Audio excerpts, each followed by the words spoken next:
first speaker is a veteran of AUP Speaks. She spoke her first year when she was here, our first year at AUP. Ms. Abena Boadi Ajiameng.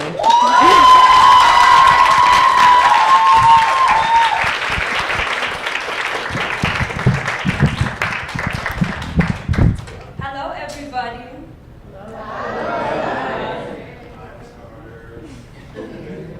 So 2 years ago, I stood on this very stage, an eager 17-year-old intrigued by analyzing what factors pose as an impediment to education in different politically unstable nations. I haven't changed much since then, my focus still vehemently clinging to that of an educational nature. But now I'm more preoccupied with the state of our education system.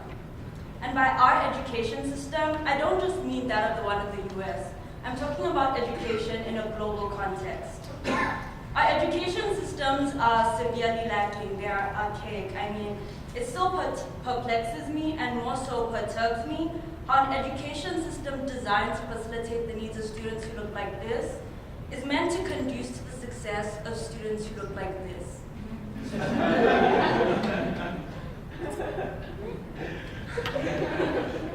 Today, I'm here to tell you that the way we educate our youth needs to change, and the way that we conceive of educational success needs to change with it.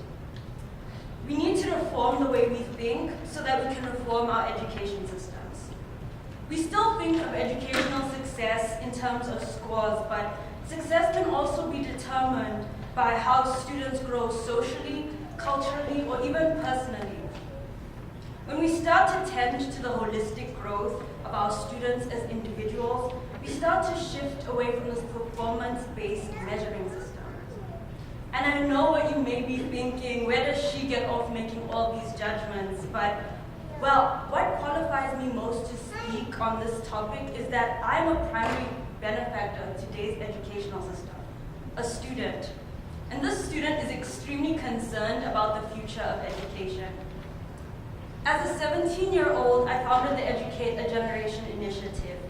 Initially, my primary goal was simple: to inspire a passion for learning in underprivileged youth using STEM. Once a week, a few students and I conducted workshops with students ages 7 through 11 to engage them in hands-on student-led learning. But as a concurrent student educated at what should have been an innovative institution, I became more disgruntled with my own education. I saw it succumb to the dominance of the subject hierarchy and test prep frenzy, and this galvanized me. I began thinking of ways to not only make my program more entertaining and creative for my students, but I also began thinking of ways of making teaching more innovative. I strive to make it more personalized, remove the boundaries that restrict learners on something as trivial as age.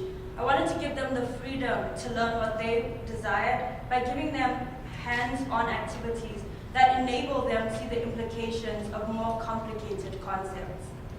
And so my mission shifted to focusing on innovative methods of educating today's youth. Instead of grouping children based off their date of manufacture, I had first graders learning in the same environment as fifth graders. Yes, it was sometimes difficult.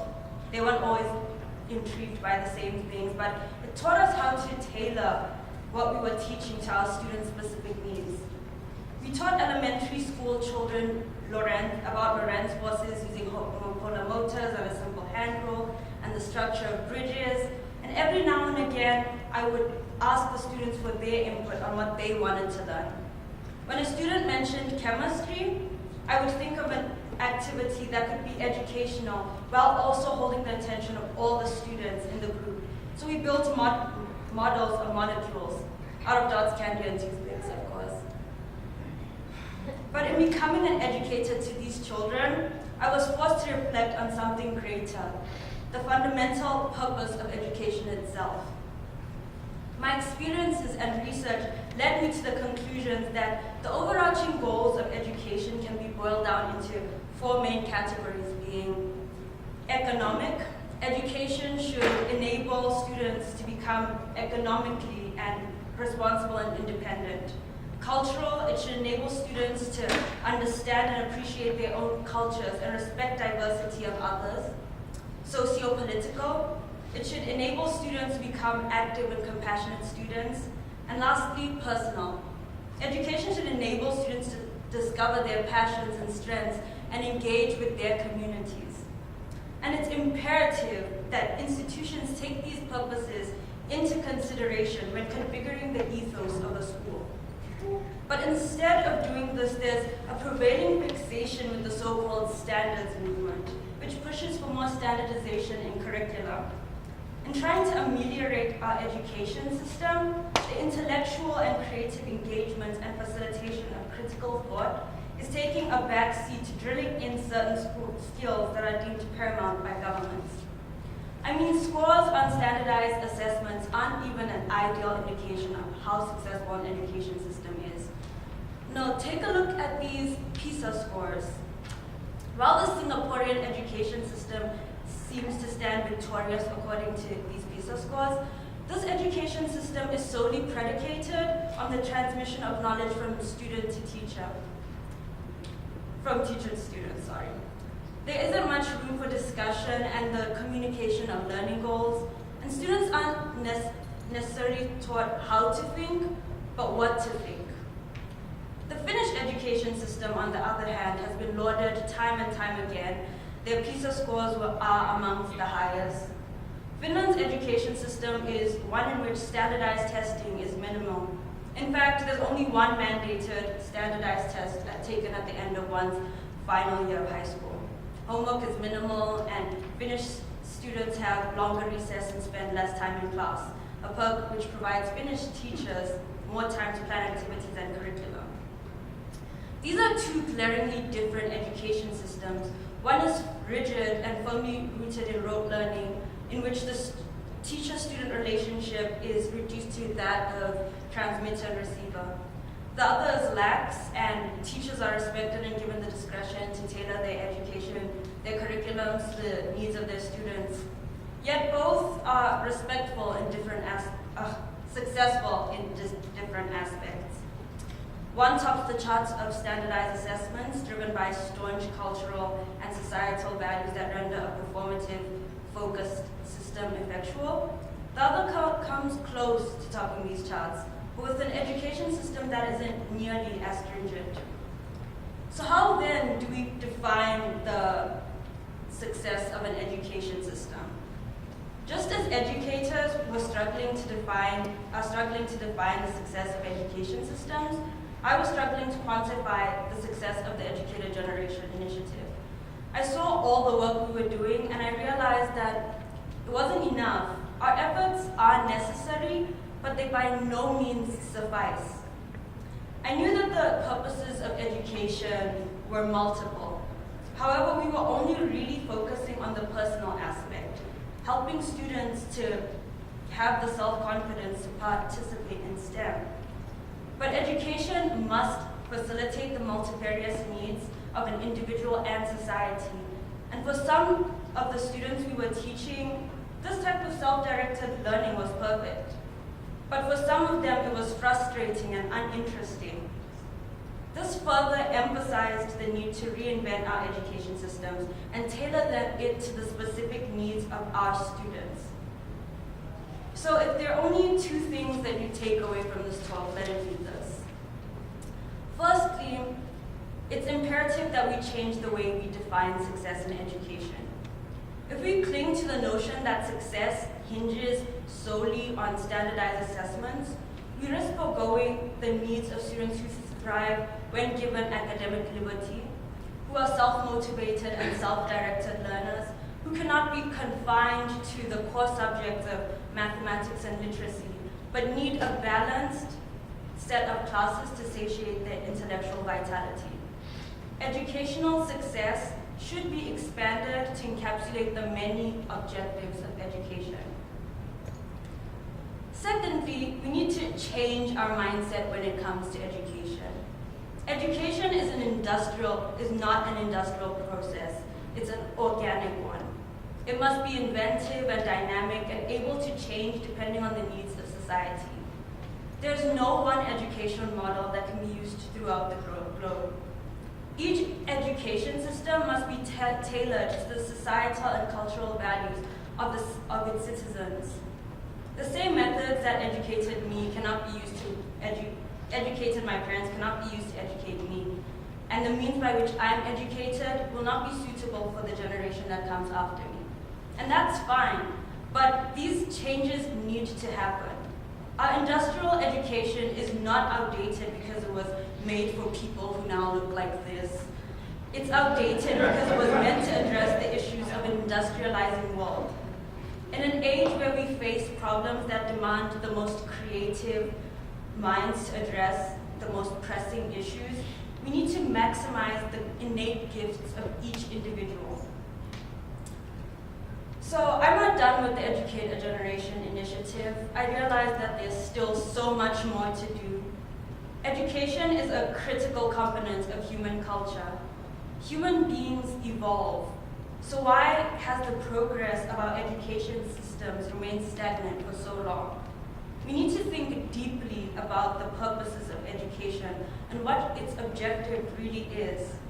The future of this planet literally depends on it. Thank you.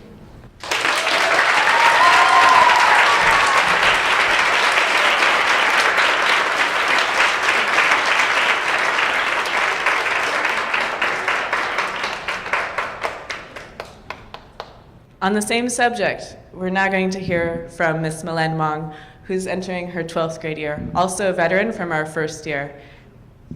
Please welcome her.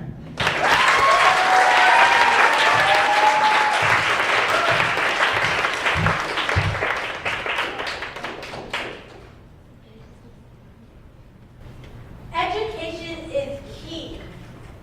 Listen to me. Education is a bridge between fear and hope. This was a phrase that my peers and I had put together in art class. Yes, art class. A class that lets me be creative, lets me use my imagination, lets me believe that anything is possible.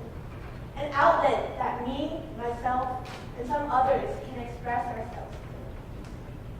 So if education is the bridge between fear and hope, what do we fear and what do we hope? This pondering phrase stuck in the back of my head, continuing to remind me the importance of those who yearn for an education that will motivate them and not degrade them. It seems also perfect outside, they said. That was my hope. But what's really happening on the inside is my fear. The fear of not being happy. The fear of my environment fading away from my fantasy. So now it's time for my fantasy to be reality. Education is crucial, but you know what's even more important? The environment in which this education takes place. The walls we walk in, the walls we read in, the walls we feel safe in. It all matters. The walls that connect the outside to the magic that's happening on the inside. It all matters. We matter. The future generation matters. So let's stop and think about it for a second. Because it'll all start to make sense. What we want, what we don't want. Can you think of them? Because I can. We don't want students to compete for good grades and have these grades determine success. It might have been the case in the past, but it can't be now because it'd be a complete mess. Teachers teaching students the same things, the same ways. Is that all our society has to say? The basic rules of education, the education system today, is it really going anywhere? Because all I can say right now is that nothing's happening. Nothing's improving. Because the standardized test, which everything is based on nowadays, only teaches us students how to bubble in circles on a piece of paper that gets thrown away. Let's make something clear. Circling in a multiple choice question does not determine success. It's a bogus test. The time has come where schools are now killing creativity, curiosity, diversity, and so much more. Literally a century has passed, yet nothing has changed. Not even with the technology that's grown tremendously. For 8 hours a day, a student sits in their seat, watches their teacher teach, has a break for them to eat, and then have to compete for a grade in which they cannot reach. Because not everyone is the same. Everyone has different strengths, different needs, different dreams, and yet everything is taught in the same ways, the same things. Isn't that a shame?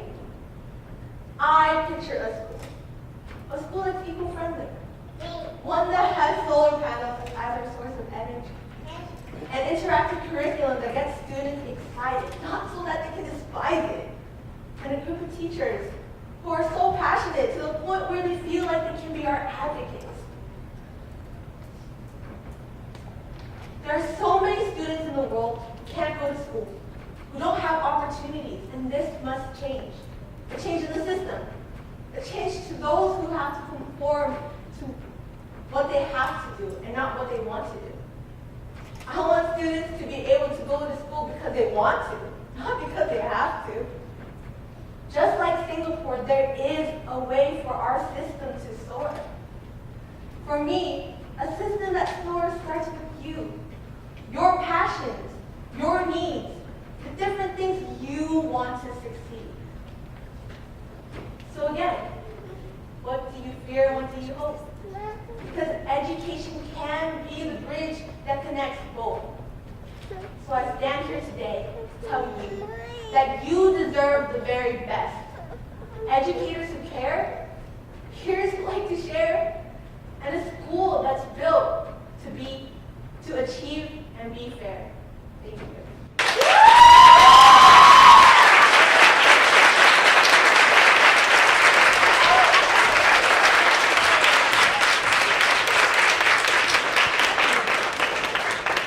I actually recruited Mylène just this past Monday after I saw her final for my class because I said it had to be in. Our next group of panelists are from Miss Chen's own art class, Art 107. It was a mural class that we had for the spring semester.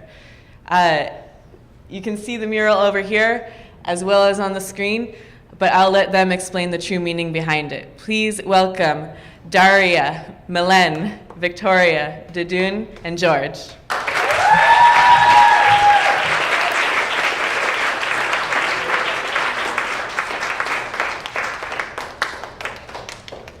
Good evening, everyone. First of all, I'd like to give a big thank you to Ms. Chen.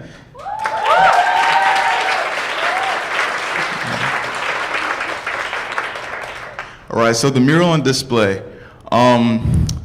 We spent the whole of this last semester doing it, and our class will briefly tell you the process and the behind the scenes, and then we'll also each tell you our personal connection to this mural. We began our research phase by studying Diego Rivera and how the mural portrays political ideology, activism, historical context, and social change. We then went on field trips and saw murals such as the Chicano art movement in East Los Angeles.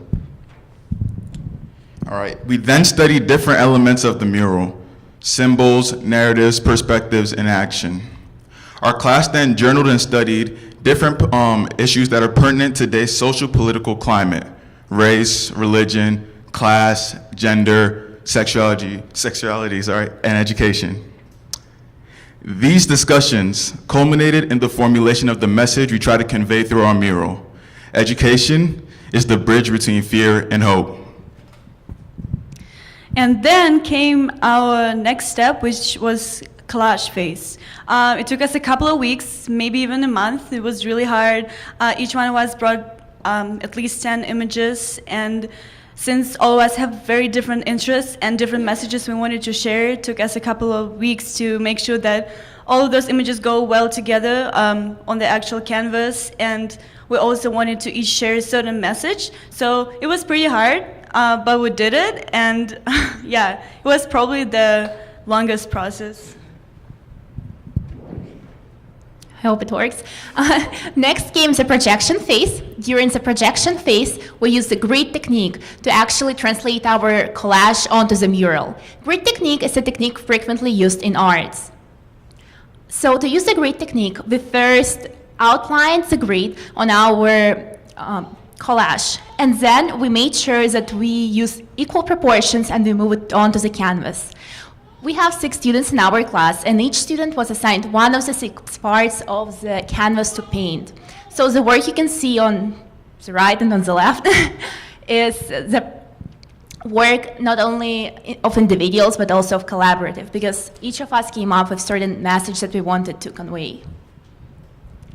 The last and final step that we had recently finished was the painting phase. This was the phase where we had decided which colors we wanted to use, whether it came from monochromatic scale or a triad scale, and we decided to use the triad scale, which we chose 3 primary colors to use to mix to make the different colors that we have on our mural.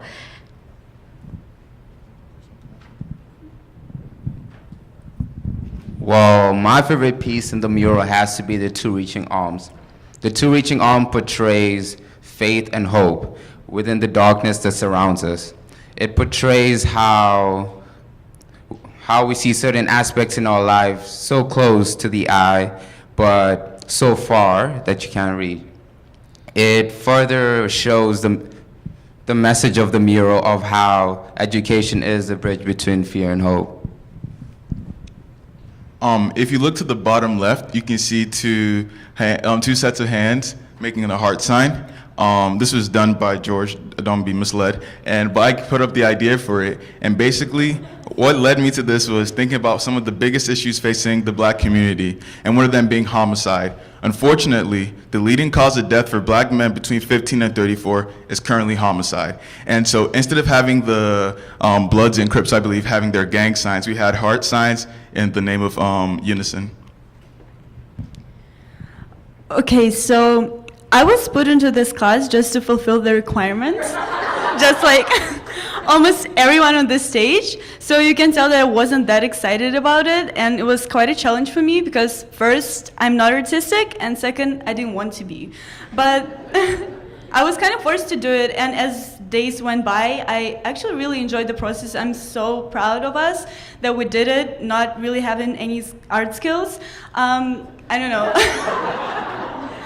For me, it was very important to bring up issues with LGBTQ plus community, and maybe it's not that explicit. You can see the rainbow there and kind of represents it, that we should be open to any people, any identities, because education should be should be open for anyone. And I don't know, the other thing was, you can see the right bottom, there are children on the books, and I have this idea that education is the foundation for everything.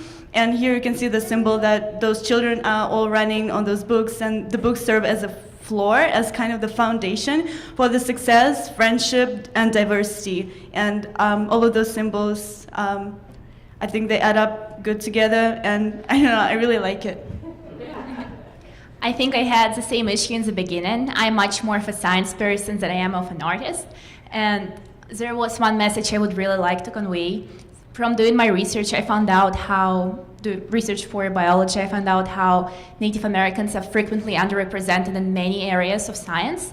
And therefore, I put an image of the skull, of the Native American skull on the moon. You can see it there. And I think it's really important that we remember that we hold the memory of people who are still living on this earth and who were here before all of us. Therefore, I would like to remind that even though they're not included in many parts of our lives today, and we don't see them really often, that they still matter. For me, what I had added onto the mural was the bridge in the city that you see in the middle. I had advocated so much for the bridge only because I'm from San Francisco and we couldn't decide on a bridge that we wanted. But look, it looks nice. And in the beginning, we actually, instead of LA in the background, the buildings that you see, we had decided on a schoolhouse. But we realized that our schoolhouse was in LA, and therefore LA should be technically our education. But what really marks me a lot is that in the beginning, of the class, when we had known that the things that we put on this mural was supposed to be something we were passionate about, the first thing that I thought about was kids and education. What education meant to me, what education meant to our society, and the power that education had on the youth. And every time that I look at this mural, the students that you see there on the yellow road is a demonstration of me and how I came here to AUP in LA, how I escaped the things from back home to seek out the opportunities here at LA. So that's what had marked me. That's it.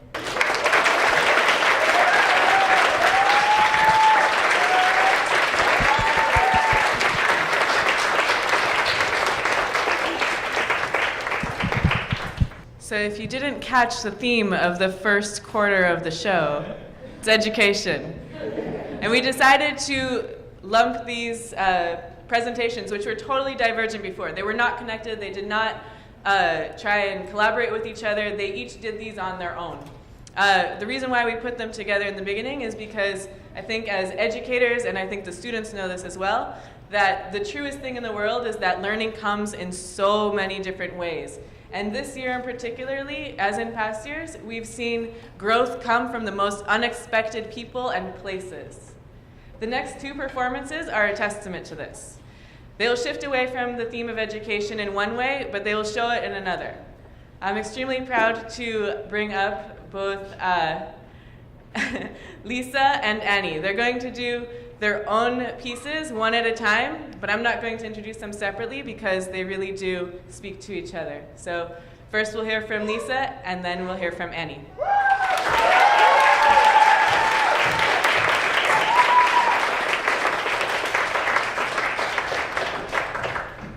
Depression never lets you see the reality. It never shows you how the darkness can leak out of you and stain the lives of the people you love too. It never shows you a way out. But it shows you pain. It shows you pain you never ever thought you could feel.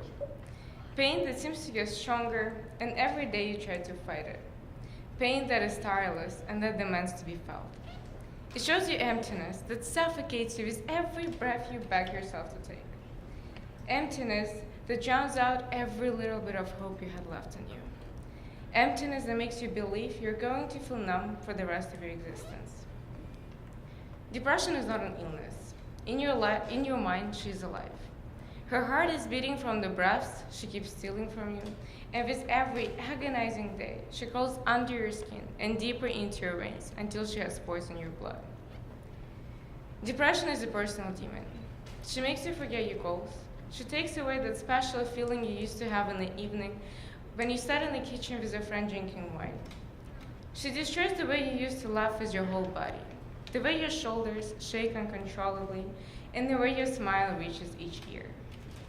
She takes away the pride that you feel when you look at yourself with grace and elegance, and instead, she leaves a feeling of repulsion every time you see your own reflection. Depression is a silent killer. She's there in your quiet moments when everything around you is silent and your head is filled with screams. She's there when you lazily open your eyes in the morning, and for a minute, you forget that you're broken, until she comes barging through the door and sits heavily on your shoulder. She's there, teasing you, mocking you, and making sure you never forget that she owns you. That you're hers, and this is the way it is always going to be. In your mind, you know how this will end, but the thing is, you don't even try to stop it. She's there encouraging you, saying your name seductively, rolling her tongue over every letter. And you will have no energy or life left to fight her, and you will feel like no one, nothing. And all you want is to feel something, anything. You want to scream in anger, in pain, and frustration. You just want to scream. But she will be stronger than you, and you will still feel nothing. This is your life, your darkness, and your pain. And you will feel like there's nothing you could do to change it. Life begins when you pick up yourself off the floor. Your life begins when you decide to carry on with the fight, even though everything around you is pushing you to quit. This is when magic happens. This is my letter to a girl with spills in her hands, blood on her wrists, and no sleep in her eyes.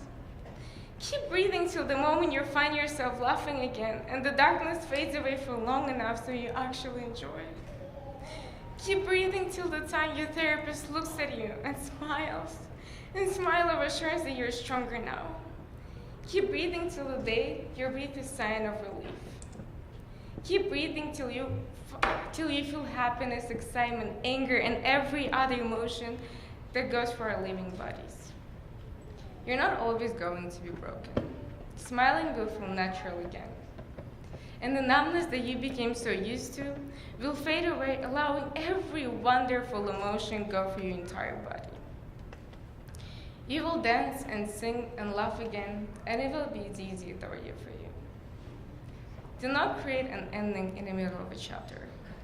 You're stronger than any pain that takes away your happiness. You're stronger than any illness that destroys your colorful life. You're stronger than your depression. And I feel I knew that at a moment when I truly felt like giving up. But I'm here now, and I won this fight.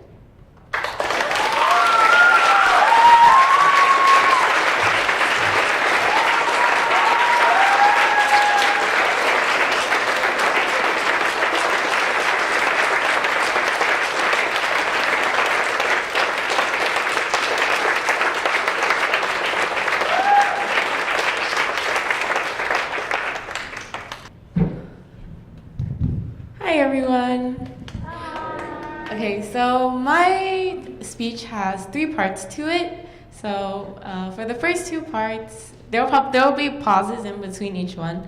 So for the first 2 parts, can I have you guys close your eyes, please? I see you. I see some of you. All right. Tick, tock. Tick, tock. You hear the clock go as time passes by in the lonely night. As you sit there crying and dying, you remember those days before you die. Because of the people who have traumatized you and the bad life you've lived. The laughs, teases, insults, jokes, the guilt, the pressure. It hurts. You've begged mercilessly for help, the screaming voices inside you wanting to be heard. They say you've become crazy. But what are you thinking? As the blade touches your skin, splitting as it cuts, blood dripping down the side. Does it feel good? The uncertainty of the future eats you up from the inside out. You feel as if death is calling your name. You listen to the voices that drive you towards death, and the pressure reaches its peak. You explode.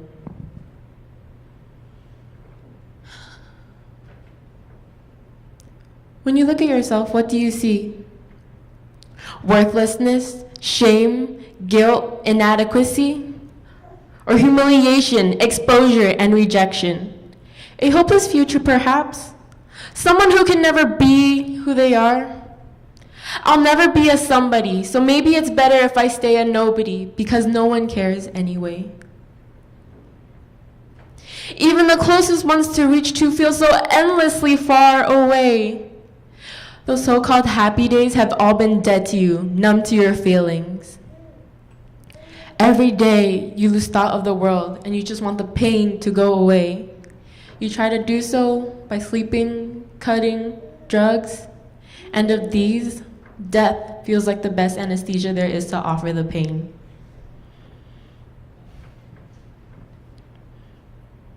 You feel the deep red liquid rushing down your body, flooding you in its blood, your insides tossing and turning, fighting in a war that shouldn't be, comes to be defeated. And from there, as the pain starts to fade away slowly,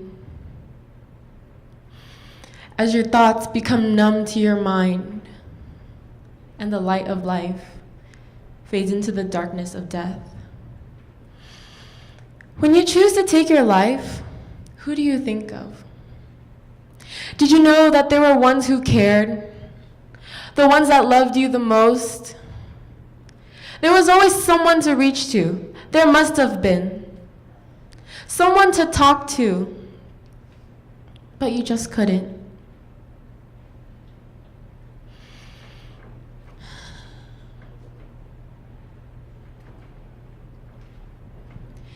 It just so happened that every day had to be a bad day. Maybe you let the worst get to you before the best could. Maybe you closed your eyes to look at darkness before you could open them to look at the light. But how could you possibly blame yourself for the flaws you see within you? Was it about you? Was it your fault?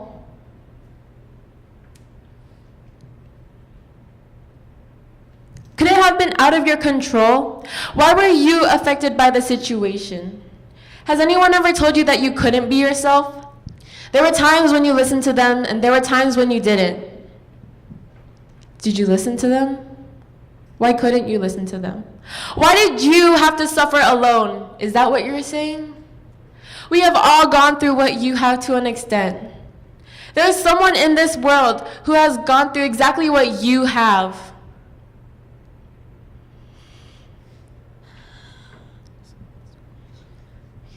In fact, probably hundreds of thousands.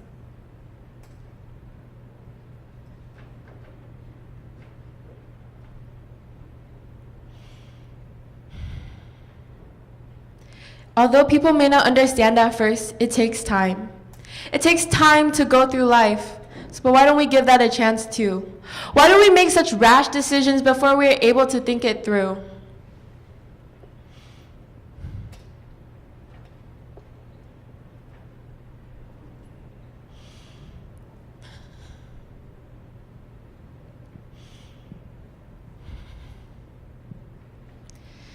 There may be times when it becomes too much to handle, and you lose all control. And it's okay sometimes to lose control, because that's life.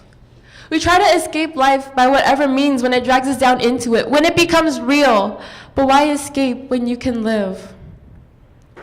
Life is the most beautiful thing that exists in this world. Therefore, you and your life is a beautiful existence in this world. All the emotions, the fear, the hate, the anger, the sadness, the frustration, the happiness and the love, it's all part of being human.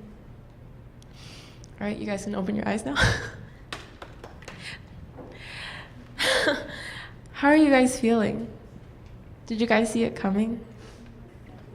What just happened? What are you telling yourself? Taking in the guilt? Could you have prevented it? Blind to the signs, no one sees it coming. It's attacks, catching you off guard. What happens when suicide becomes an issue? Do we care? Do we feel bad? Or do we just move on from the situation? Death becomes an everlasting scar that can never be healed.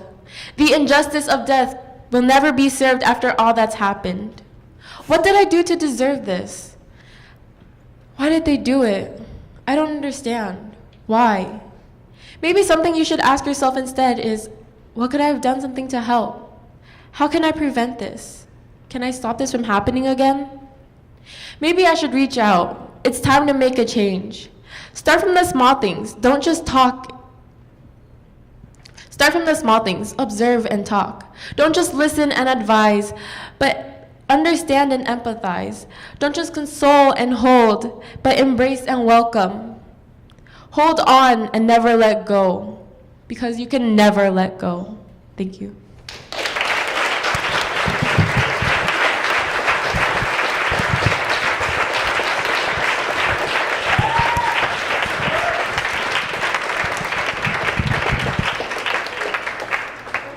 Both Lisa and Annie came to me with these already written.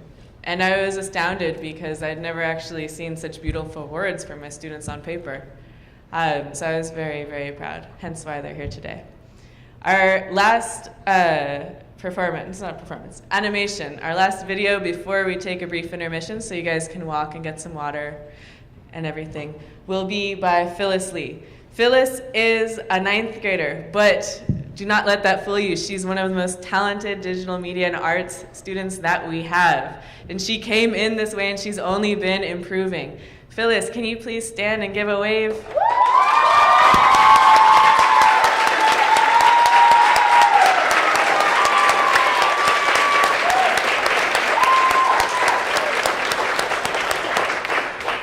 Phyllis has created this animation all on her own. She created it to the song You Will Be Found from the musical Dear Evan Hansen, which I know is one of her favorites because she's always showing me the music videos. Please enjoy Phyllis's animation.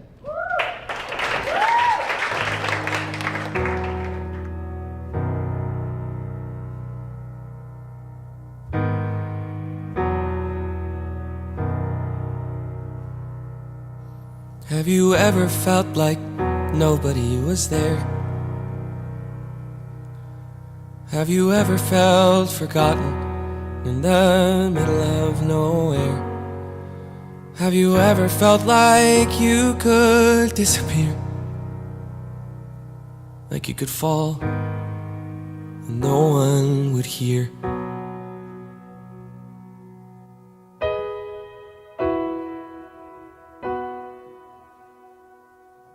Well, let that lonely feeling wash away.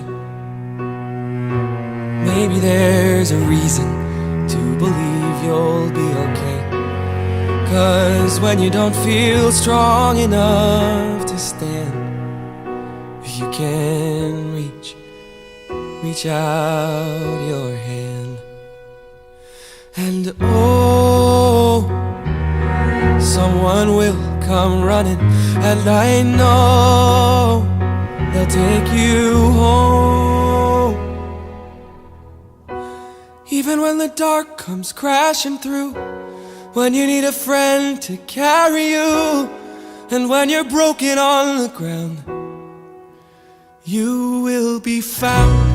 So let the sun come streaming in, 'cause you'll reach up and you'll rise again. Lift your head and look around. You will be found. You will be found. You will be found. You will be found. You will be found. Have you seen this? Someone put a video of your speech online. My speech? People started sharing it, I guess, and now, Connor is Your everywhere. speech is everywhere. This morning, the Connor Project page, it only had 56 people following. Well, how many does it have now? 4,582. 16,239. I don't understand. What happened? You did. There's a place where we don't have to feel unknown. Oh my God. Everybody needs to see this. Every time that you call out, you're a little less alone. I can't stop watching this video. 17 years If you only say the word, Take 5 minutes. This will make your day. From across the silence, your voice is heard. Share it with the people you love. Repost. The world needs to hear this. A beautiful tribute. Favorite. I know someone who really needed to hear this today. So thank you, Evan Hansen, for doing what you're doing. I never met you, Connor, but coming on here, reading everyone's posts, it's so easy to feel alone, but Evan is exactly right. We're not alone. We're not alone. None of us.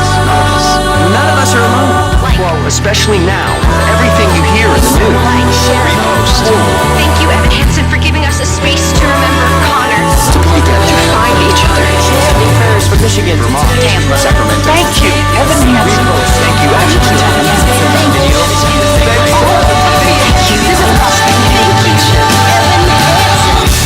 Even when the dark comes crashing through, when you need a friend to carry you, when you're broken on the ground, you will be found. So let the sun come streaming in, you'll reach up and you'll rise again. If you only look around, you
you will be found.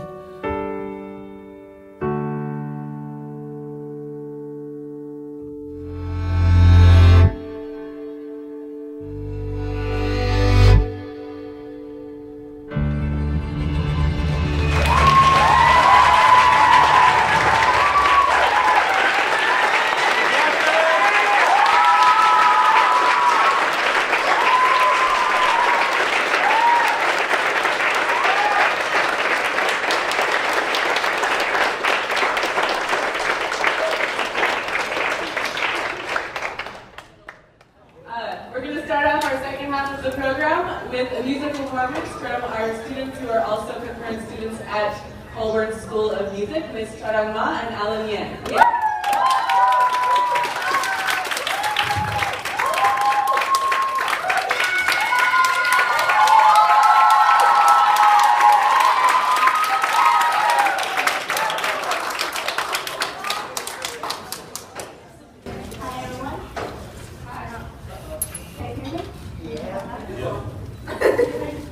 Okay, I am Taro, and this is my fabulous tennis, Adam.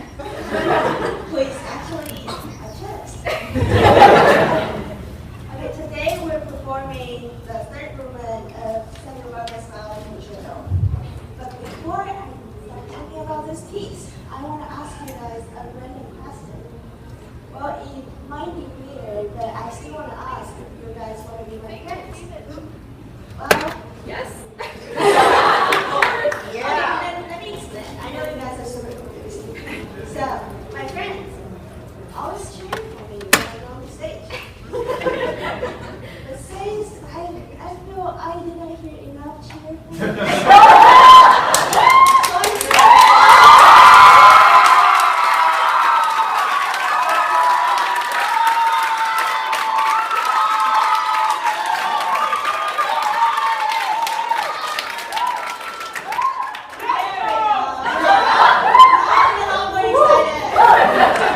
Let's get to the piece. So this concerto was composed in 1939, and I personally I love the second movement because the first and second movement has extremely attractive melodies, and I feel like the melody reminds everyone the most happy memories. But the third movement, which is the movement I'm performing tonight, is a very contrasting movement from the first and second movement. Because it's no longer melodic, but very technical. Actually, the first time when I heard this piece, I thought it was a different piece. Because actually, there's a story about this movement. So Barbara composed first and second movement and gave the music to the performer. But the performer didn't like it. He was like, it's a student piece. Because it has only melody, no technique. It's never going to be successful. Oh my God, so Barbara got pissed. So he went back to build the third movement and put extremely fast tempo. Yes, I wonder who the performer is. And so right now, this piece is a very challenging movement, not only for me, but also for others. I mean, Adam.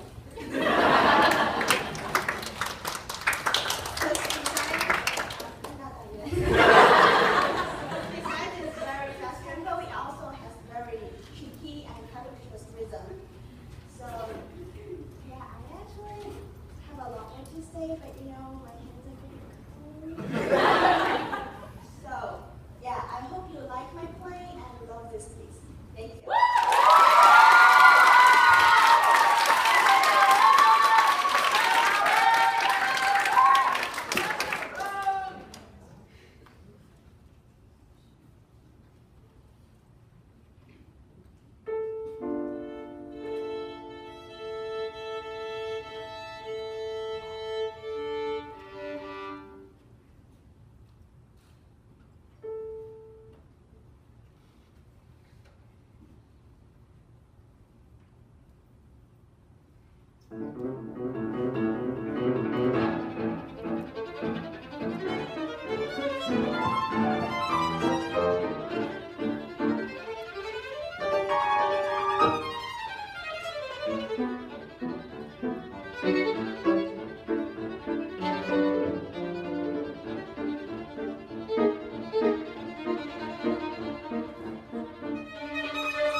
unknown potential, at least to us, although I have a feeling they know.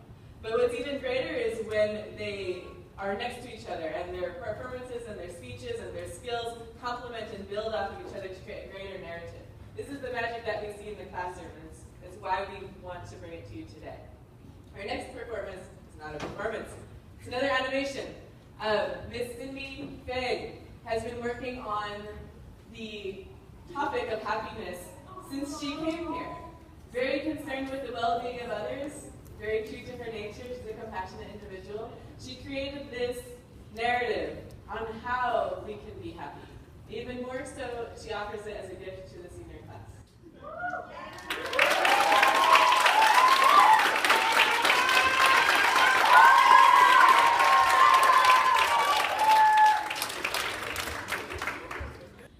Good evening, everyone.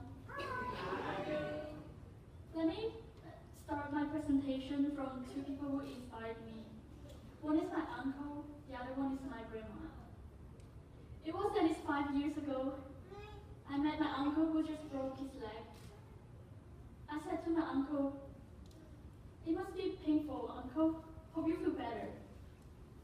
My uncle smiled, moved his right leg, and replied, "Well, as long as I didn't break the other one." Around the same time, I met my grandma and we went out for sushi. He annoyingly said something wrong again. I said to my grandma, "Grandma, I meant said that you can eat the rest sushi now." My grandma smiled, picked up the sushi, and replied, "Well, as long as I can still have some." Coming back to the present. Graduation is coming soon. It is a tough time, a time we have to say goodbye to so many people who had made our days.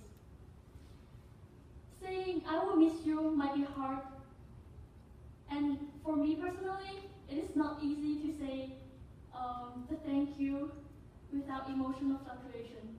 So instead of doing that, my wish to all the seniors as well as everyone here will be presented in the video. I hope for you all to be happy every day.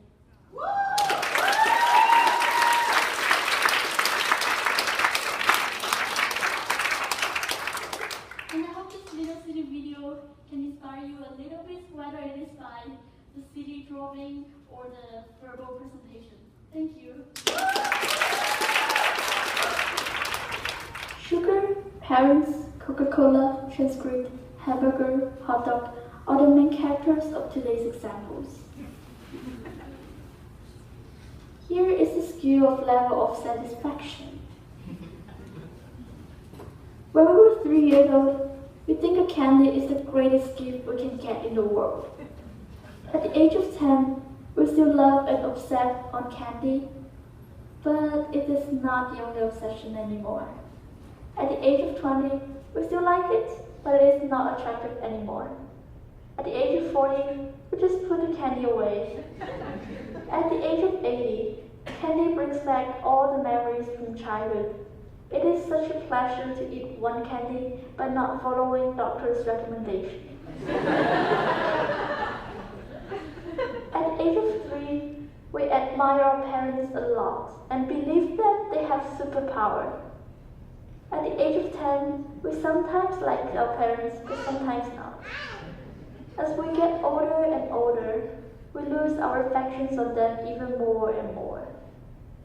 At the age of 80, we experience all different exciting things, but one of the most worth things to do is to spend time with family.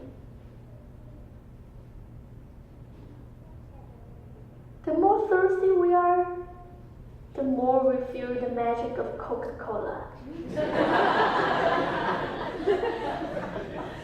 We feel extremely cheerful when our grades goes from 60 to 90. But extremely sad from 100 to 90. When we ate a hamburger for lunch, we think the hot dog should be the correct choice, but not the hamburger.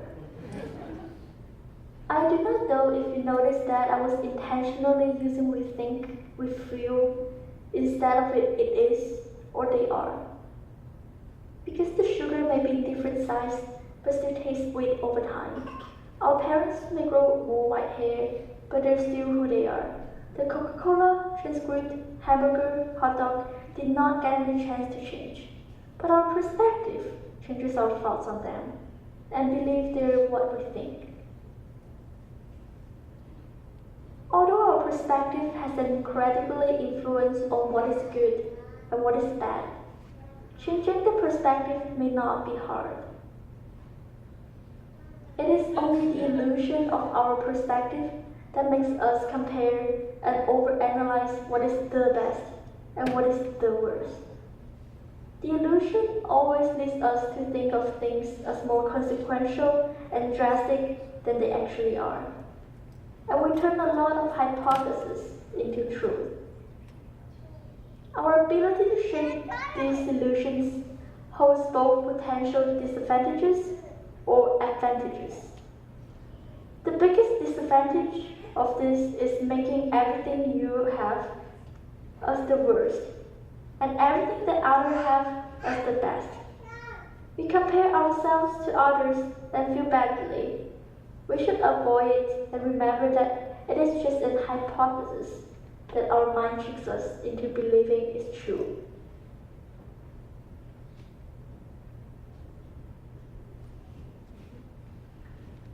The advantage, on the other hand, is to make everything we have as the best. It does not mean to lose our critical abilities, to believe our parents have superpower, or to stop pursuing our goals. But it means to look at the good side of what we have, when we do not have choice on something or when we already have to make a decision. Feel confident to choose what you like when you're in dilemma, not to care about the quality or quantity of our choices when we face so many options or the unknown future. So what can we conclude now? Instead of happiness based on external causes, we can conclude that happiness is based on how we choose to see the world. We may still be in a bad situation, but if we choose to be happy, maybe we can go through all these things. In the end, happiness comes from within, and we can choose to have happiness.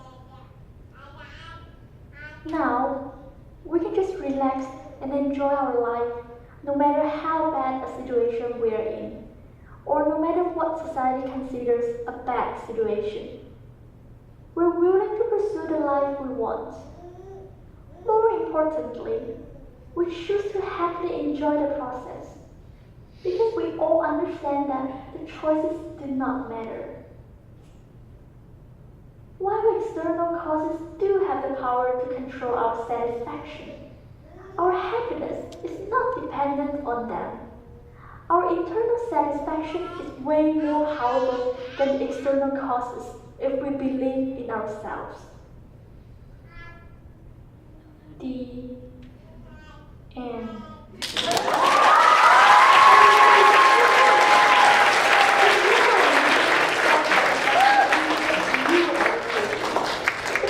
People around you happier and the world better. Google search Pussy Music and look at my blog. Pussy Music! Pussy Music!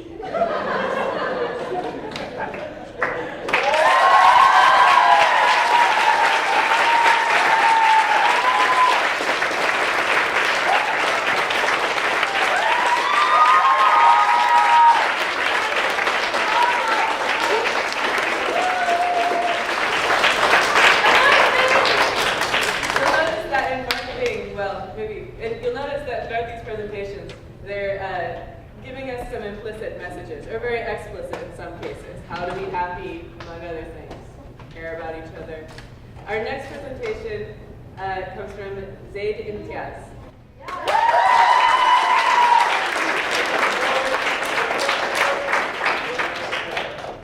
So today I'm going to talk to you guys about manipulation. Before I start, let me tell you all a personal story. For most of my life, I have pushed people away from me. Why? Because I was afraid. Afraid to be loved, afraid to be kind, and afraid to trust. And I came to the United States to escape all this. My story begins and ends with just one person. My first and only friend until 9th grade. And out of respect for him, I am going to change his name to Joe. As a young boy, I was always that awkward kid who never knew how to make friends, who was always too shy to walk up to someone and start a conversation with them. And thus I found it challenging to make new friends. But Joe was always there for me.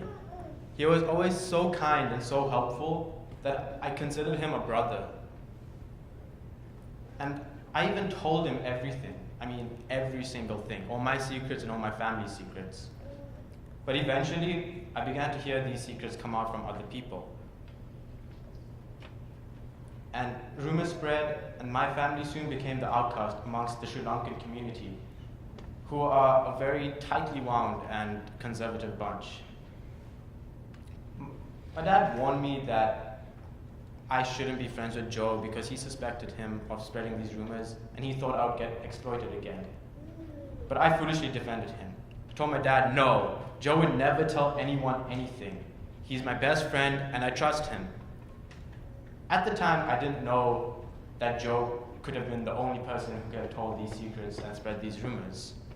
But then he spread one secret, one rumor that has had the biggest impact on my life to date. See, in the Sri Lankan community, dating someone is looked down upon and considered a shameful act. And my older sister, who was only 15 years at that time, was dating a boy from her class. And Joe told everyone. And pretty soon, my sister became the outcast amongst the Sri Lankan community, and she was shunned and called shameful things that no 15-year-old girl should ever be called. My parents were called rubbish parents who did not know how to raise their children right. And my mother was called a useless, pathetic, and stupid woman who did not graduate from high school. Then the slandering focused on me. I was, in most people's eyes, the worst brother in the world because I did not stop my sister from dating someone. And I was called stupid because I didn't know she was dating someone. That's when it clicked. That's when I figured it out, that the only person who could have been spreading these rumors and secrets was Joe. So I confronted him. And when I asked him if he was the one that spread these secrets and rumors, he told me he was. I was so hurt, and when I asked him why, he told me that he only pretended to be my friend, and that he only pretended to be my friend, and that he was using these secrets and rumors to gain popularity amongst his classmates. This betrayal devastated me. It worsened my social anxiety, and it made me solitary, and I distrusted everyone. I would never again believe that anyone was truly my friend. Even to this day, I still don't believe that anyone is truly my friend, because I carry this thought with me at the back of my mind every single day, and that makes it hard for me to open up to people. So the question is, why did Joe manipulate me? I never understood this, not really, until now. And that brings me to why I'm here standing in front of you all today. I want to help us understand why we manipulate each other and how we can avoid this, and how we can prevent our loved ones and ourselves from unnecessary hurt. So now the issue with manipulation is that it can cause a lot of harm to one's personal growth, like I experienced in my friendship with Joe.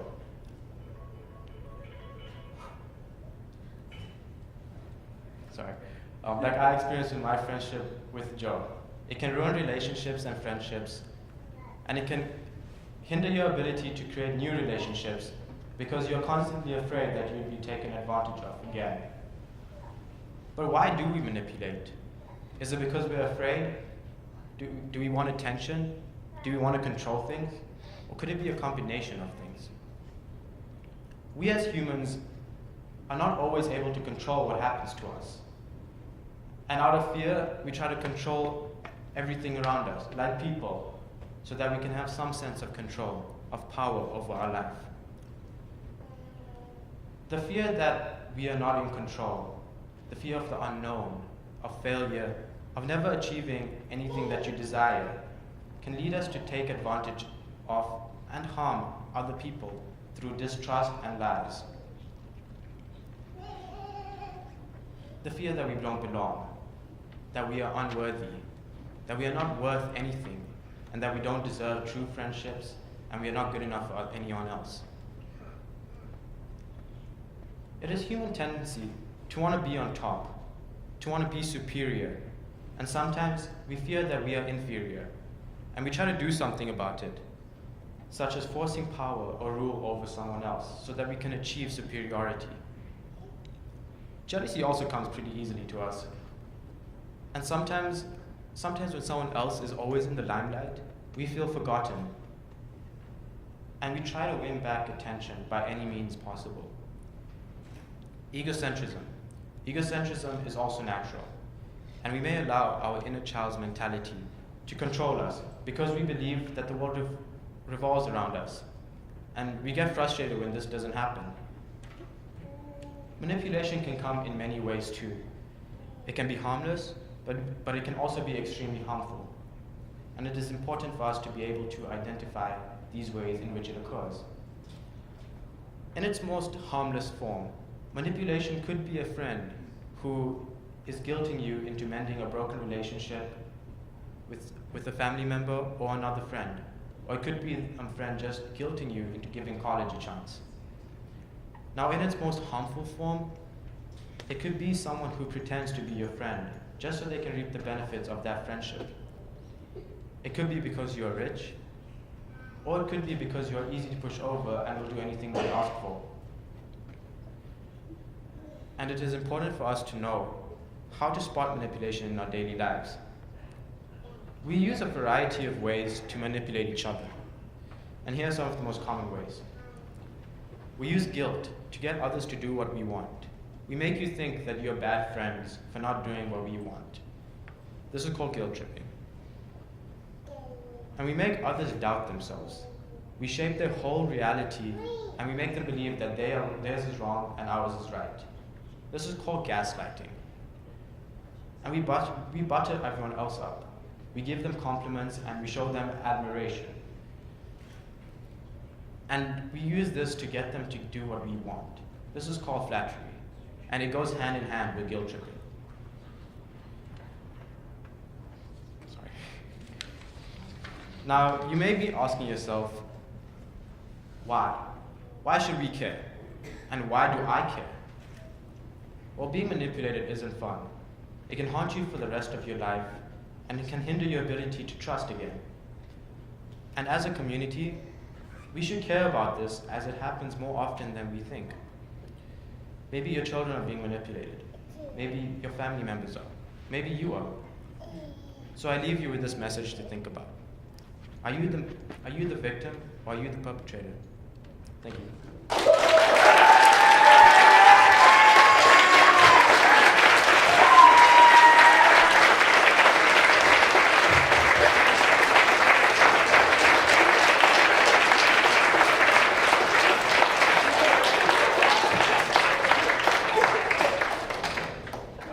Up next we have George to tell us about human dignity.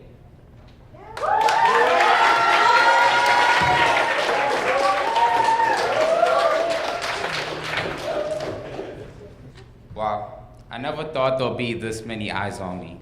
I have to say, when Ms. Graham Bisley requested me to join AUP Speaks, I was in shock.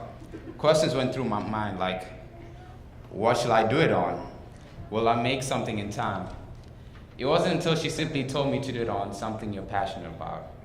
And so I started thinking about what I'm truly passionate about. Then I came to a conclusion: basketball and injustice. Surprising, isn't it? If you asked me this question last year, I would have responded with one answer: basketball. It wasn't until I came to AUP and got the chance to partake in a global studies class that I finally became woke. For the longest time, I've always heard about the horrific history of slaves in America and the occasional news updates on the police brutality against the African Americans that I received abroad. It always baffled me until I came to know and understand the truth in the past governments and how it came to shape our lives for the worst. Take, for instance, Alabama, a state of 4.8 million African Americans with up to 25% of the population. So that's about 1.2 million people. About 30% of the black population has lost the right to vote. How do we carry on in our lives when we know that a certain segment has been stripped from their constitutional privileges? Another perfect example is Ferguson, Missouri, a city with an African American majority in population, a city with an average of 3 warrants per household. It was clear to the people of Ferguson how the system was rigged against them and has always viewed them as an enemy to the state. It's always been clear. The shooting of Mike Brown in 2012 gave rise to the Black Lives Matter movement, a movement created not off recent events, but a history of police brutality. There's never been a period in history where the law and order branch has not operated against the liberties of the black community. The movement isn't only about black lives, but changing the way this country understands human dignity. From slavery to Jim Crow, the black population has always been deprived of dignity, a subject of dehumanization, backed by the law and justified by religion. African Americans were seen as criminals in the eyes of the law and a threat to the women in the eyes of society. The black community grew weak in the years of Jim Crow, as black leaders were locked up and killed. For what? The fear of the power they possess? Unity. They're so afraid of a black leader who's capable of uniting people of all races to see and understand the truth of what's happening within these black communities. The government rely on to provide service and protection has been stripping out a whole generation of leadership in our black culture. I want to give you some historical context for this argument. In 1970, the prison population was 357,000. 20 years later, the prison population drastically boomed to 1.18 million. What was the cause of the increase in prison population? President Nixon introduced to the world a once historical war on drugs that sent people to prison for low-level drug charges. That once rhetorical war on drugs turned into a literal war during Reagan's era. The war on drugs became a war on minority communities, as thousands of African Americans were arrested on drug charges. The media identified black males as a super predator, an animal, a beast, inculcating the public's belief over decades that black men are criminals, thugs, a threat to society. Educating not only the white people, but the black people too, believing the propaganda that media portrayed, that they are, in fact, criminals too. Now let's fast forward to the 90s, an era that has molded our society to what we see it as today, militarized. The Bill Clinton era has always been and always will be an era that has destroyed the black community. Clinton established the 1994 crime bill, which stated, 3 strikes, you're out. In short, the bill emphasizes that after your 3rd felony, you'll be granted life in prison without trial. The bill itself sentenced thousands of African Americans life in prison on drug charges. In addition, Bill Clinton was the architect of the militarization we see today in America. We established a $30 billion crime bill that not only focused on increase of funding to states to build more prisons, but also expanded the number of state troopers on the ground. Let me ask you this. Would you believe me if I told you there's more to it than it seems? I'm going to make it simple and direct. The government we established to represent us isn't the government that's beyond the laws we see passed in the House and Legislature, but from an outside source, the American Legislative Exchange Council, or ALEC in short. ALEC has been in operation for 4 decades now, consisting of both politicians and corporative representatives. ALEC's function is to draft laws and pass them off to House and Senate members. What exactly does this mean? It means we've given corporations the ability to shape our laws according to their interest, not ours. The best example of this is Arizona's SB 1070, which gave the police the jurisdiction to stop anyone who they suspected to be undocumented. For those still in doubt, let me ask you this. Do you believe that the times have changed from that of Jim Crow era? I'd like you to watch this clip, then ask yourself, are we any better than those of the Jim Crow era?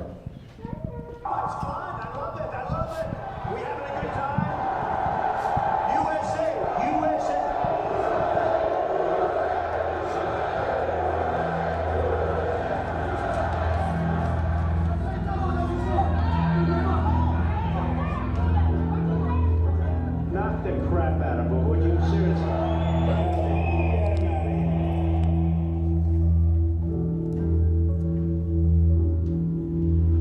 In the good old days, this doesn't happen because they used to treat them very, very rough. And when they protested once, you know, and they would not do it again so easily. Like to punch him in the face, I'll tell you.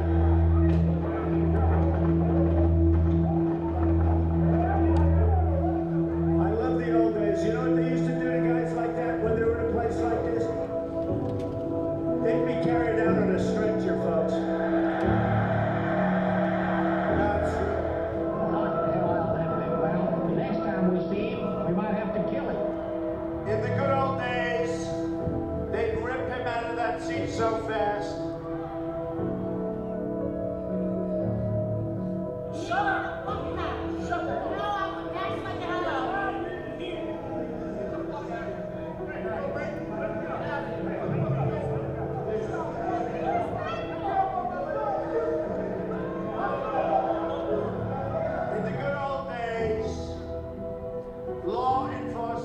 acted a lot quicker than this.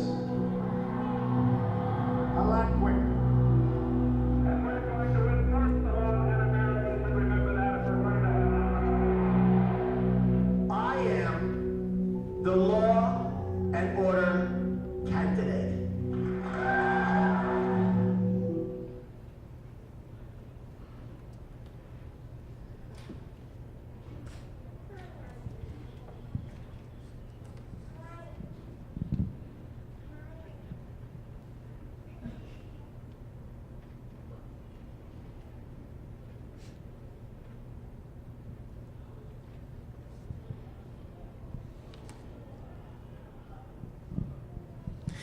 The U.S. has an unspoken truth that has shaped the prison system within the past decades. This unspoken truth has 2 points. The first is that thousands are locked up because they're too poor to post bail. The second is that 97% of those who accepted a plea bargain, where the defendant agrees to plead guilty of the charge in return for some concession, example, a lowered sentence, even if they really didn't commit the crime. This means that the defender will never see trial and get the opportunity to prove their innocence. This has to be the worst violation of human rights because the prosecutor manipulates the agreement of the plea deal. For those locked up for a crime they didn't commit, this system breaks them, deteriorating their mental health and hope. Prison dehumanizes and desensitizes the people it eats up. It secludes them into a 4x4 cell, away from any contact with another human, and without even a window to look at the sky. Humans are not built to be locked up. So let me ask you, will you honestly keep your pet in that type of condition? I recently came across a terminology called the diffusion of responsibility, a social psychological phenomenon which states that a person is less likely to take responsibility when there are more people present or involved. Diffusion of responsibility has come to define how a society deals with both historic and contemporary racism. How do we hide from our sins? We don't talk about it. We act like it never happened. So who does talk about it? Unlike the US, the government educates the generations on the actions of their predecessors, taking their sins as their very own, establishing a society that can't forget. Outside their homes, on the sidewalks, there are engravings of the Jewish family that used to live there. Artists installed the Jews' forbidden sign from the 1930s as a constant reminder that being German isn't about Beethoven and Bach, but genocide and evil. Why can't we establish society as such? A society that reminds us of the actions of our predecessors, a society that learns to rehumanize the minorities. If we do establish it, how will it look like? The opposite of criminalization is humanization. It's about how this nation has dehumanized us, the minorities, to animals, to property, to a threat. It's not until we learn and accept the actions of our predecessors that we can move forward. This is not a topic that we should exclude from our discussions, but an objective we should aim to achieve, the rehumanization of our nation. Really, whose life do we recognize as valuable? Do you really think we, as a society, recognize the value of each person equally? If we want to change, we should be able to understand the dehumanization facing the minorities. Only then can we proceed to rehumanize our society and grant the human dignity that was stripped from them with their constitutional rights. Thank you.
The Tunisian Revolution started in 2011 when Mohamed Bouazizi, a frustrated fruit vendor, lit himself on fire to show the corruption that was in the Tunisian government.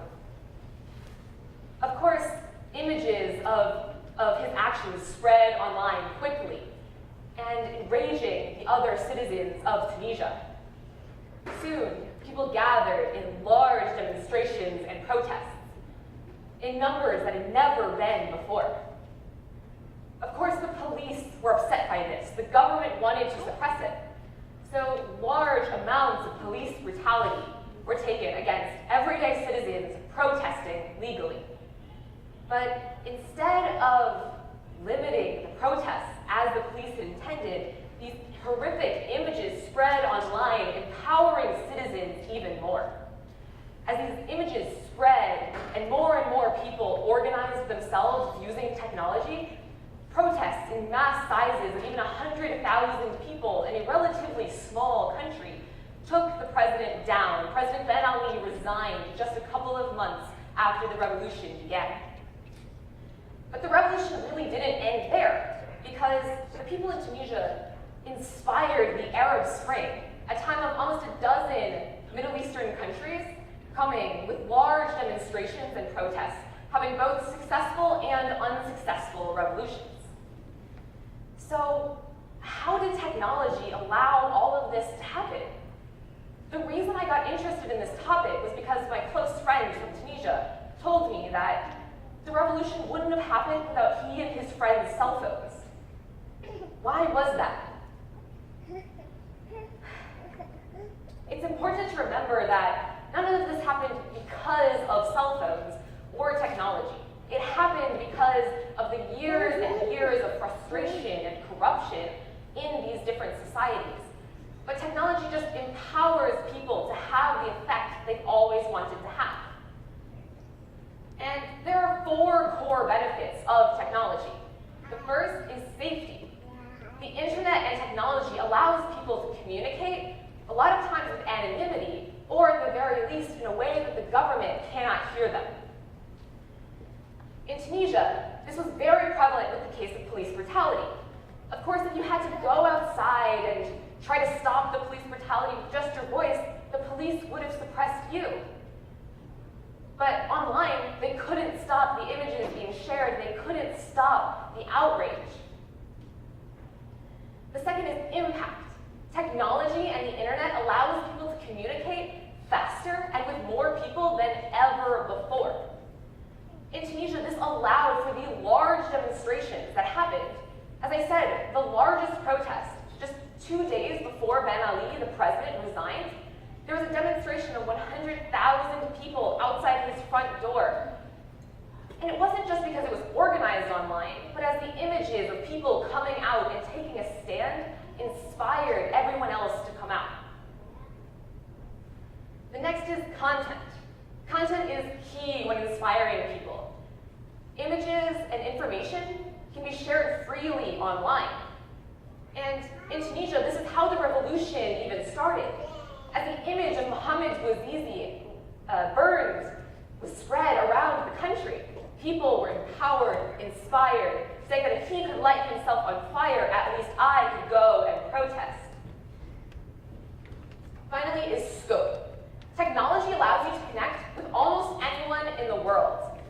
And in Tunisia, this provided 2 key benefits. The first was that while the revolution was going on, Tunisians were supported by the outside world, whether countries were sending aid or just showing that they were in agreement.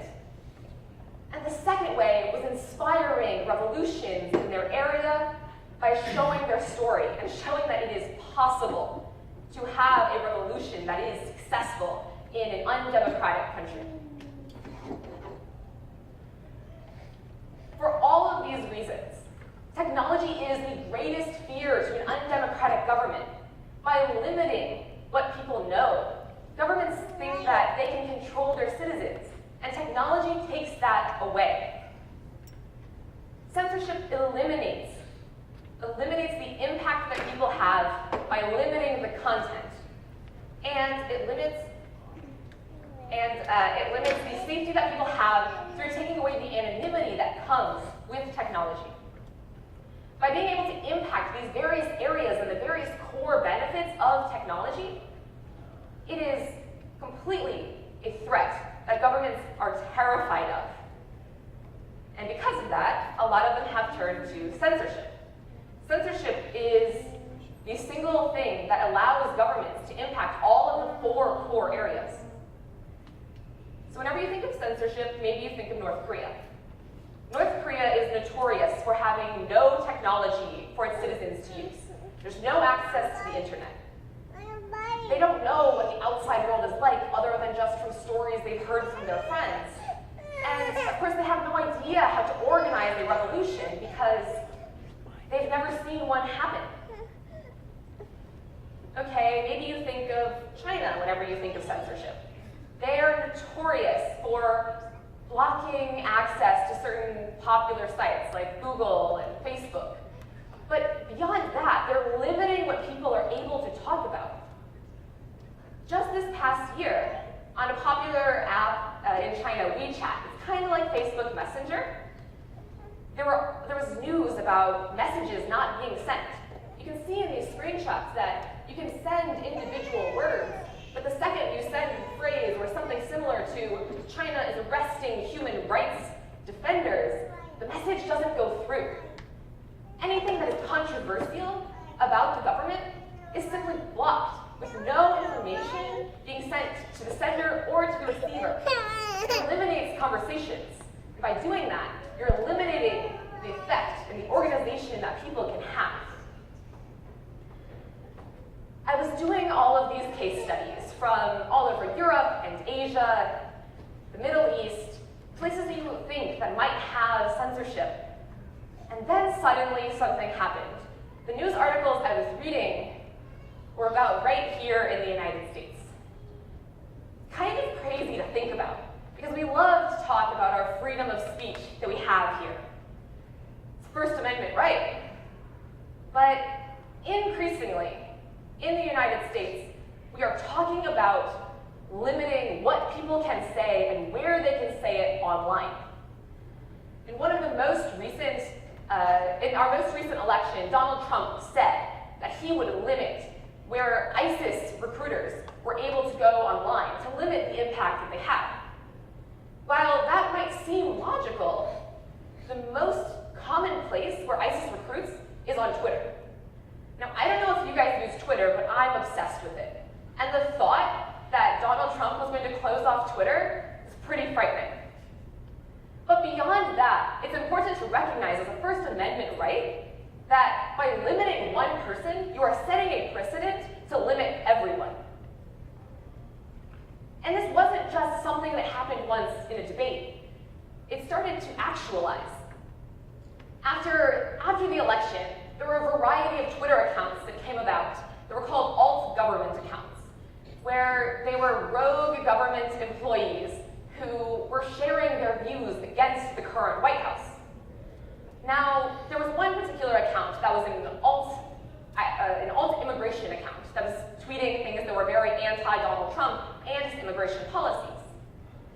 Of course, this is completely and totally allowed by the First Amendment. But the White House wasn't okay with this.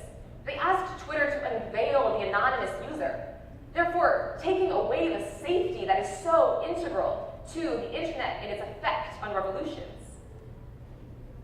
Of course, Twitter understood that this wasn't okay and sued the White House, and the White House eventually dropped their request. But this is setting something that is unprecedented in the United States. But it's not just the United States, it is everywhere. Censorship is increasing around the world in nearly every country this year. These are all headlines from 2017 alone, and there are so many more I could have chosen. Censorship is the way for the government to limit what we are able to do as free citizens. And that is why it is crucial and more important than ever before that we all stand up and fight back to censorship. We need to listen and learn, we need to hear, and then we need to take action on the terrifying things that our governments around the world are trying to do and are actively pursuing the limitation of your own voice. I ask with the utmost importance that you please are informed about what's going on around the world and here in your own government with censorship, because the reality is that censorship is the way for the government to limit you as a person. Thank you.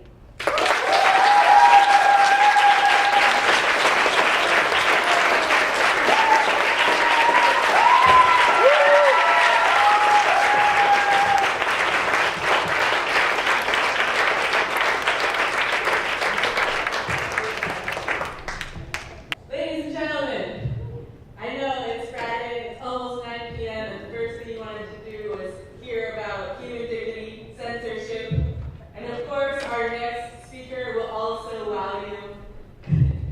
Kevin Simulin is going to talk to us about, well, I'll let him tell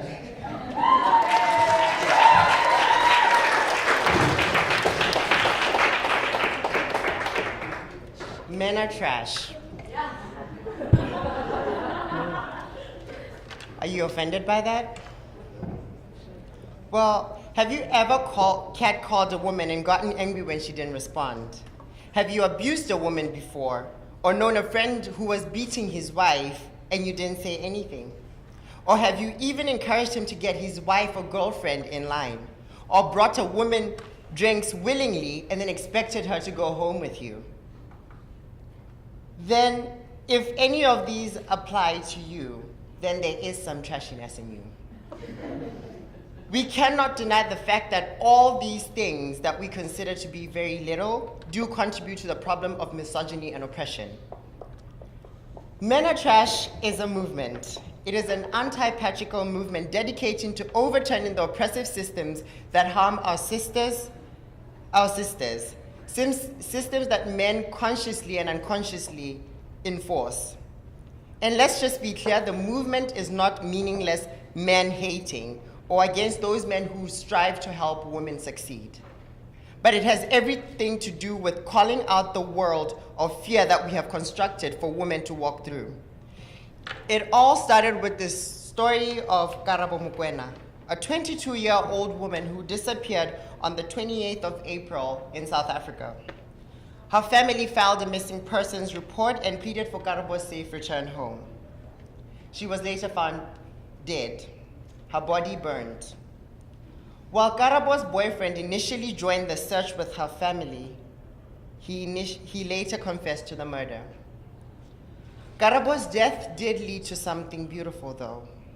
Using the hashtag Men Are Trash,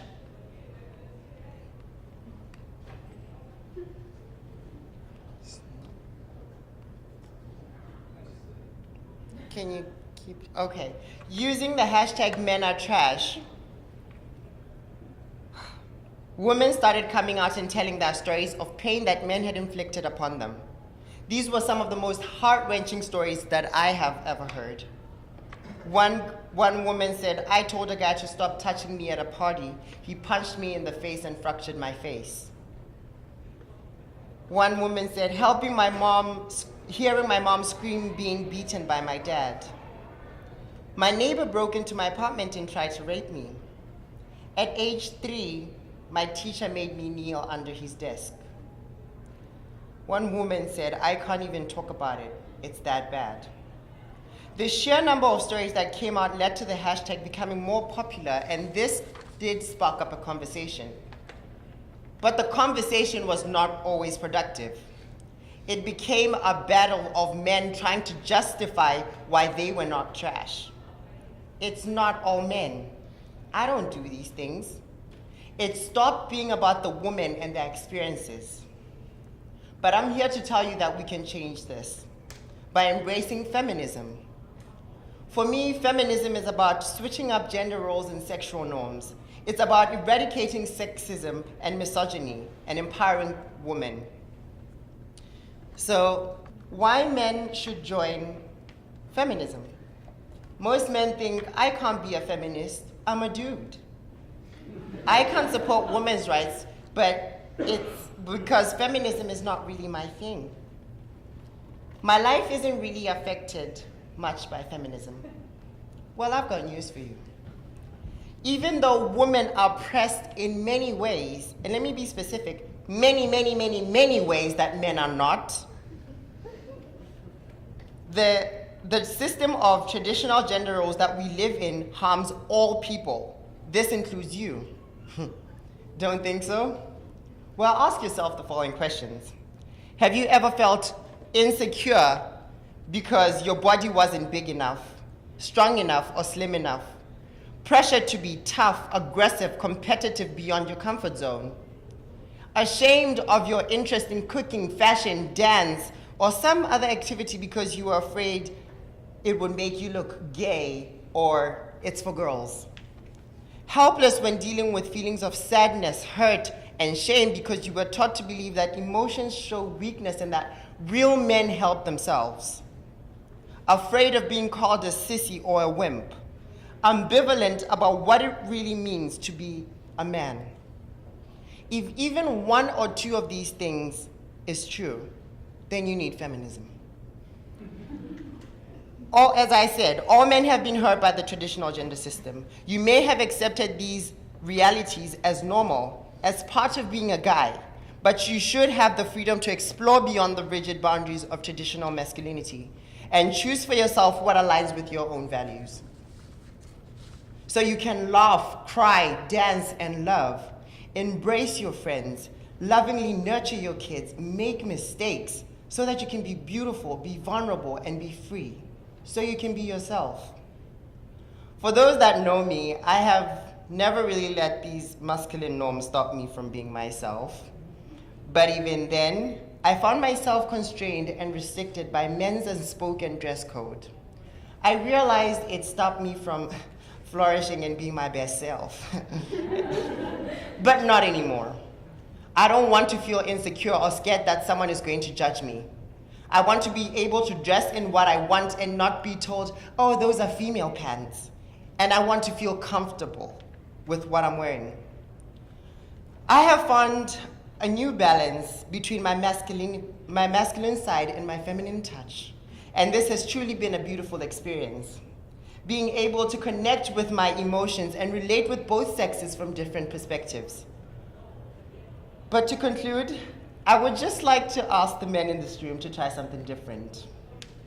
Every day, do something that would be deemed to be for a woman. Maybe taking care of the children, washing the dishes. Ooh, look at your faces. Some of the men are like, what? Doing some chores in the house, or help to cook. And please join the feminist movement as our sisters, mothers, and grandmothers need us to help them on this journey to getting equal rights and ending misogyny. Let us protect our women and take care of them, and not rape, abuse, or kill or kidnap them. Instead of teaching our daughters not to go out late to avoid being assaulted, let us educate our sons to treat women with respect and dignity.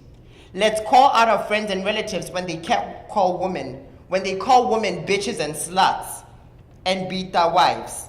You have the power to change the people around you. You do not want to bring your daughter into such an oppressive and misogynistic society. So start speaking out. And if you don't say anything about it and try to defend men, you are also trash and are contributing to the problem. We cannot continue to oppress women and treat them like they are less of human beings and second-class citizens of the world.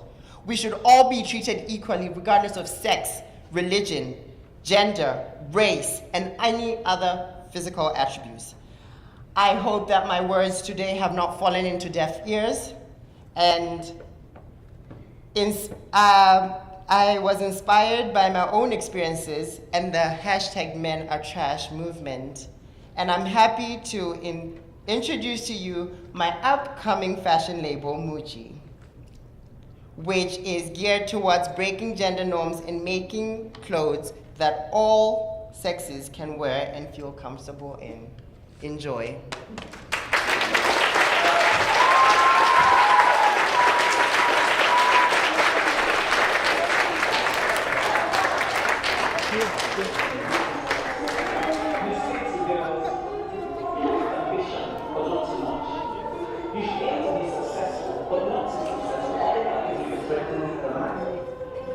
Because I'm a female, I decided to aspire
concludes the evening. Thank you for joining us.